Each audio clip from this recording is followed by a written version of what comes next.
All right, guys. Hi, hello. We're back again, continuing with our Unit 3 discussions. Again, 3A, as I talked about it last semester. We're going to be talking about language today. Language is one, again, cultural characteristic that stands up and above the rest as far as its importance and kind of what you have to know and understand about it. A lot more in depth than, say, something like music or folklore, like we talked about yesterday. Language is essential for the diffusion of cultural traits, for the, again, understanding and movement of other items all around the world. So we're going to talk about language. So when we originally discussed this chapter 5, when we looked at this, you guys had to fill out a handful of maps.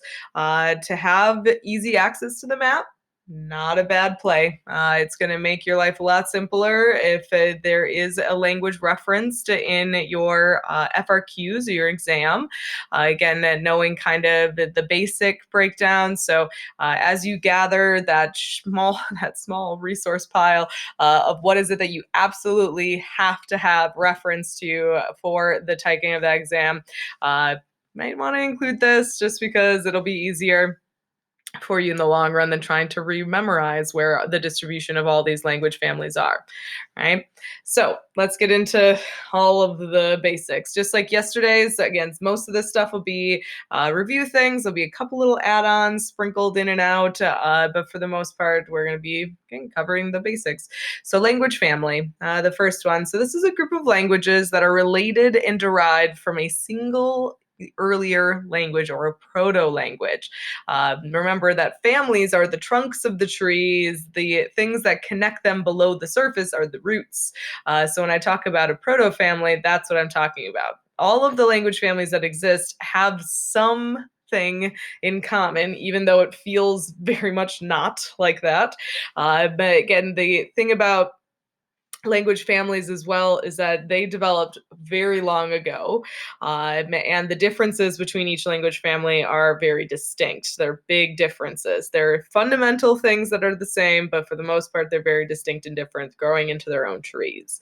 Again, the subfamily is the breakdown from the original family. Again, so Slavic is from again, the Indo-European family, so on and so forth. Off of the branches, or off of the trunk of the tree, are the branches, language branches. So when you have a family language, over time, it's going to split and grow and be different. These happened not as long ago. And the differences are not as intense. So you're going to see that languages that are all part of the same branch are going to be much more similar to each other. Again, from branch to branch, again, they share something in common, that trunk of the tree, but they become too different from each other. This is a whole process in growth. It happens naturally, again, overall. The final item, or the leaves of the tree, or the groups. Groups are a collection of languages within a branch. Again, they share a common origin, again, tracing all the way back. The differences between them developed closer to now than we see with branches, and then even more so than with families, and they're a lot more similar. So again, you're going to see similar like grammar patterns and sometimes even actual vocab, so on and so forth. Again, seeing this process, so you've got yourself a language family, which is Indo-European, then a branch is Romance, and then a group is going to be our Italian. When it comes to in the big ideas of language. Most of what we talk about, it has to do with tracing, again, the movement, again, how language has impacted globalization and how globalization has impacted language. Because we as a whole world now are trying to communicate a lot more often, it's much simpler to just choose a language that everyone can speak, as opposed to everyone trying to translate all the time between each other. Again, it does, of course, threaten those languages that are spoken amongst indigenous people. Again, the smaller, lesser used or utilized languages, again, are threatened to be left, gone. Again, the languages that get chosen to become kind of the go-between are things like lingua francas. So that's a language is informally agreed upon as the language of business, trade. Again, they use Hindi in India, Swahili in Africa, English in a lot of situations, so on and so forth. Again, why can't language be a unifying and divisive character of the location? When it comes right down to it, it can keep a group separate from a country. So the people of the Basque region are, again, they feel different to the rest of Spain. Again, this idea of keeping people apart, it also can try and bring people together. So, like using old traditional names. Again, this shows nationalism, a desire to like put distance between the past and the future. The fact that India changed a lot of their again settlement names from the British given names back to the Hindu names, and that makes people feel closer together. It makes them again overall, even if Hindi isn't the language everyone speaks, they're going to recognize that and kind of be like, yeah, that's awesome. That brings us together. We're going to be connected through that. Excuse me. When we're looking at the overall kind of distribution of who is speaking what around the world. Again, we're looking at the again percentage of global population with their first language as blank. So again, for first language, again, of course, we know the largest language spoken around the world is Mandarin. It's the first language of over 12% of the population. And close again, we've got Spanish and English, which are pretty again neck and neck. Arabic after that, and then going to Hindi, Bengali, again, so on and so forth, right? So that's just the big ones. Obviously, there are other ones out there that exist, but those are the big guys, okay? So as I talked initially about the development of, again, language families, branches, groups, so on and so forth, the use of a tree is deliberate. The thing about it is, as trees grow, they change, and those changes at first seem very subtle. And with the development of languages, they all go through the process of dialect into language. So again, excuse me, when we're talking about this, like the Romance branch, it was a dialect that started to develop. Again, people who spoke the Indo-European language moved far enough away where they started to can adjust the way that they spoke, which created a dialect. And then once that became distinct enough, it became its own branch. And that's the same thing which happened to all of the groups that are part of that branch overall. Again, dialects, of course, are going to be people speaking at one point the same language, but over time, subtle changes start to happen, whether that is in the vocab. Again, it could be in spelling, it could be pronunciation. Again, an example is, again, people speaking English in the United States. Some people call it pop and some people call it soda. It means the same thing. Again, they're both asking for the same product, but they're using a different word. And that is an example of this idea of dialect. Other kind of ways that languages change and adjust is through the development of pidgin languages and then Creole. Pidgin languages incorporate simplified mixtures of two or more languages that are adopted to the areas of cultural diversity. So it's kind of like pulling and picking different pieces and mixing them all up, and it creates something new out of it. So Swahili is a good example of this because it's partially Arabic and it's partially Bantu, which is an original tribal group from Africa, kind of mixed together to create something to be able to communicate. And then there's Creole. Creole is a pidgin language. So all Creoles are pidgin language, but not all pigeons are Creoles, because with Creolized language, this is a result specifically between the mixture of indigenous language of people and then the colonizer language. So this has to do with the foreign colonialism, imperialism aspect or influence.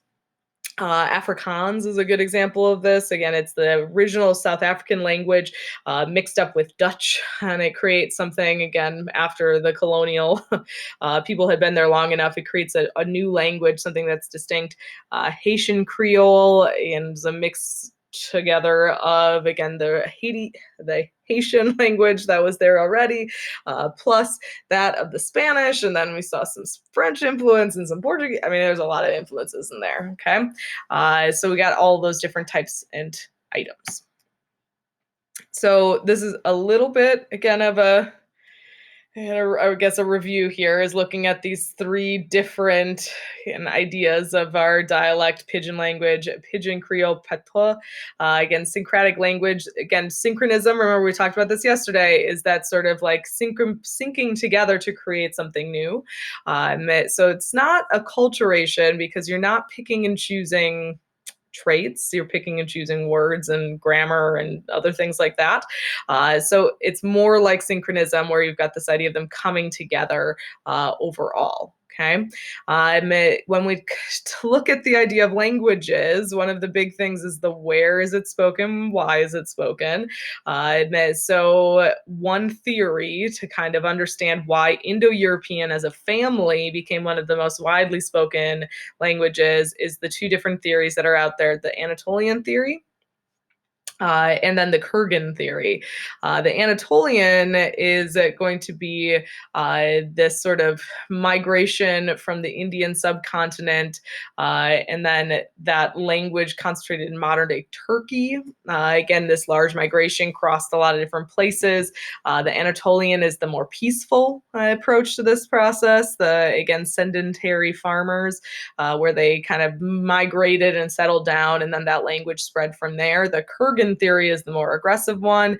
This is Central Asia, and then migrated across the Eurasian steppe into Central and Western Europe, taking the language with them, and this is through conquering all of that kind of stuff.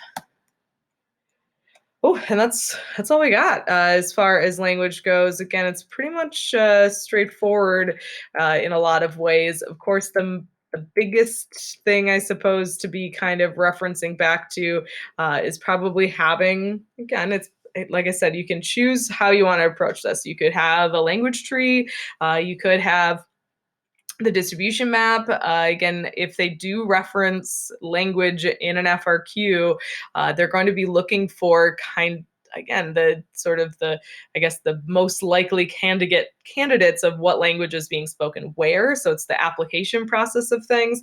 And if they're going to talk about other specific ideas, again, it could be the idea of pidgin, lingua franca has shown up. And this is much more key term applicable, I suppose. So they're going to be looking, if they're going to talk language, it's going to be applying the different key terms from this overall. All right. So work to be completed. Again, today before 1 p.m., you got to post, again, questions or concerns about just regular folk pop culture and language. Again, I try and be specific. Again, it's much easier for me, again, creating those review sessions for the Google Meet. Google Meet will happen on Tuesday, 1 p.m. Again, if you're there, great. If not, that's fine. I'll record it so that you guys can reference it later if you need. And then the same thing is going to happen Wednesday, Thursday. We're just going to be talking about religion and ethnicity. Again, so you'll be posting by Thursday at 1 p.m. The 3B questions or concerns. Again, whatever that might be, remember, be specific. Google Meet will happen that day. We'll do another interactive review game. Again, I kind of like the way that the Kahoot worked out. I like the challenge thing. Overall, got some really creative, like nicknames and stuff, which was fun. And I've got a whole wide range of scores on that. So again, we'll see. I might poke around, see if there's a different option, but I did like it. So we'll see how it goes. And then by next Monday, again, just kind of prepping you guys. By next Monday, we're going to be, again, posting again, your tips and tricks from Unit 3 to help your classmates. Again, I did try out the question thing. Again, I thought your classmates would be able to see your answers, but it doesn't appear to be like that. So I might change up the directions a little bit, do something slightly different so that your classmates can see more of what you guys are posting. Again, over the weekend, you'll also want to start kind of sorting through your Unit 4 stuff. Next week, we'll be looking at Unit 4 in the beginning of the week and then Unit 5. And then the week after that, it's the exam. Things are cruising here. Okay. There's not a lot of time left. And again, I know I've given this speech like a million times, but if you haven't started taking it seriously, don't know what to tell you. Again, you can't expect to sit down to take this exam with all of your notes sitting next to you, which requires you to go through them and to decide what is it that you actually need to have access to. Again, remember, there's a lot of resources out there. You should check on Classroom if you're looking for different approaches or different ways to review. I'm going to post another little clump of things with Unit 3 stuff specific. Again, the College Board has been posting a ton of lessons and things like that to their YouTube page. You guys can check that out. Again, lean on each other. Again, reach out, try and set up study times to be able to work together.